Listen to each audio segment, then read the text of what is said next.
เอาสบายดีพี่น้องมองไปทุกคนเหมือนป้าคือแดดส่องทางหลังนี่พี่น้องมาพี่น้องมาวันนี้กินมาม่าเผ็ดพี่น้องเลยใส่ไข่3 ฟองป้ามาม่าญี่ปุ่นเนาะมีญี่ปุ่นเห็นนะเผ็ดแบบแห้งพี่น้องเนาะนี่แบบแห้งเนาะกับไข่ไก่3 ฟอง3 หน่วยผักแกบกับผักแกบพี่น้องเลยทัวร์นี่แหละเนาะมาเสร็จๆต้องกันพี่น้องเลยทุกเอากินเบียร์บ้านๆแบบสบายเนี่ยเศร้าพี่น้องบรรยากาศกำลังไม่เริ่มมีแดดน้อยนึงเอาหน้าบ้านหน้าซองพี่น้องเลยมาเอาก่อน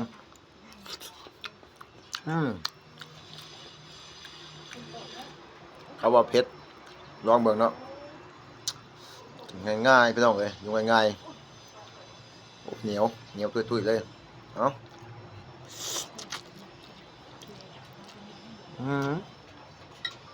ในรสชาติหอมเติมเผ็ดเด้อ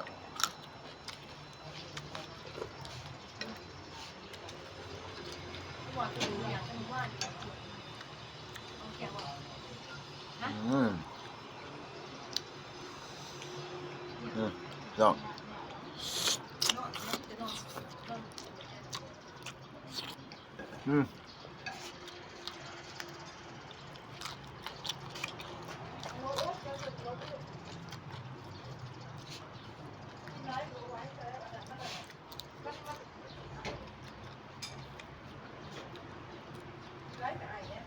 มันคือกันได้พี่น้องนี่ทั้งใต้กับทั้งสวรรค์ทั้งเยื่องจันทร์ลาวเฮาเห็นบ่ลำมันเป็นสีเย็ดเนาะแบบนี้เป็นสีขาวๆแต่ใบคล้ายๆกันไงเห็นบ่คือกันได้นี่ใบคือกันแต่ลำบ่คือกันใบน้อยบ่จักเอิ้นดอกน้ำอย่างเดียวโอ้ยต้องหอมอ๋อ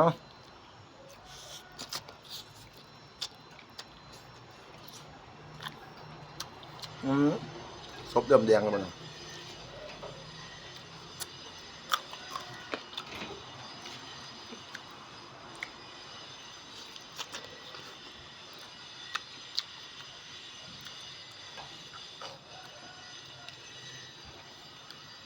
หลังจากวันลง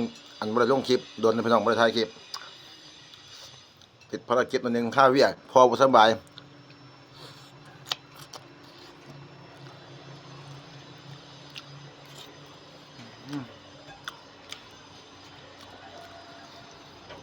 ถือว่ายังบ่เผ็ดเกินไปเลยพี่น้องเลย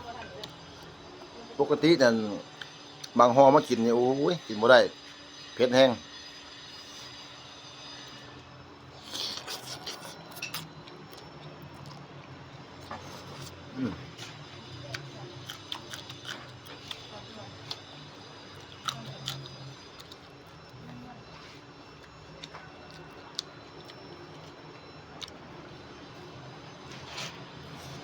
เริ่มเผ็ดแล้วพี่น้อง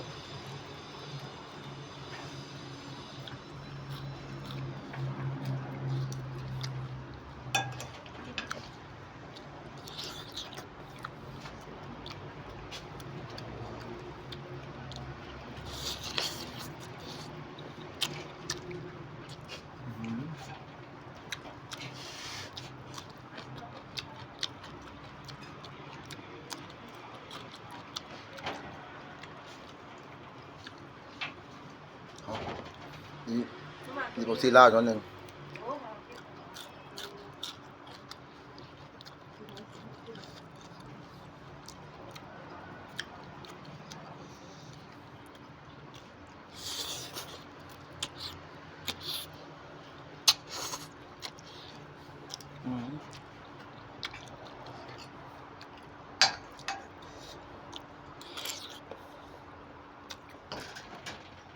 ไข่นี่ต้มพอ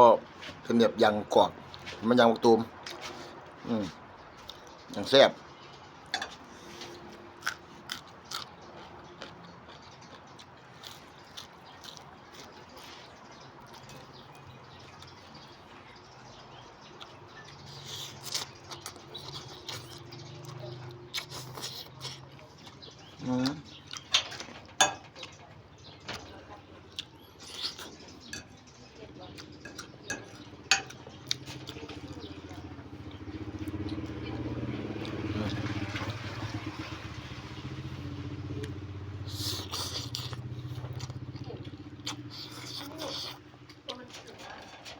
อืม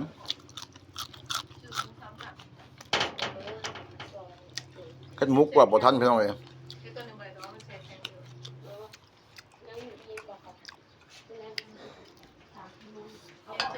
มันเช็ดมุกก่อนตัว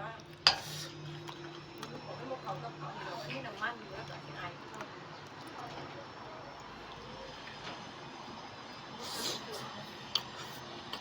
อืม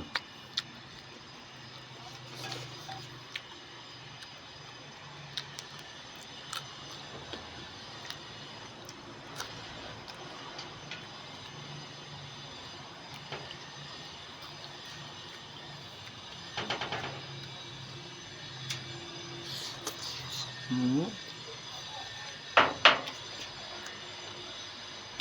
บ่เหนียวแห้งแซ่บหมดปาก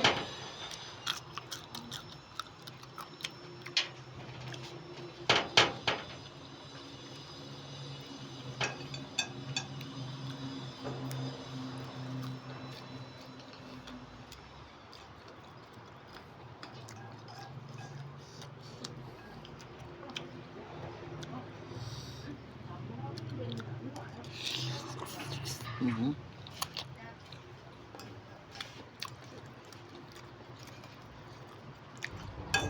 เผ็ดแต่แซ่บพี่น้องเอ้ยอืมบ่ดีเที่ยงบ่ดีครูตีกองเพลนแล้ว อยู่ข้างวัดพี่น้องเอ้ยเงินอยู่ข้างวัด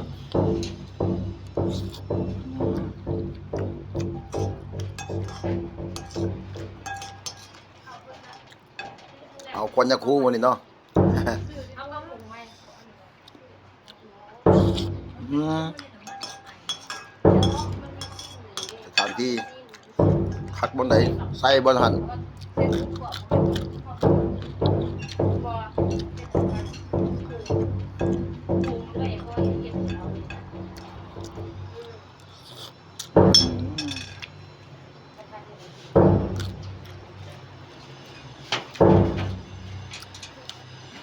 ไปก่อนพี่น้อง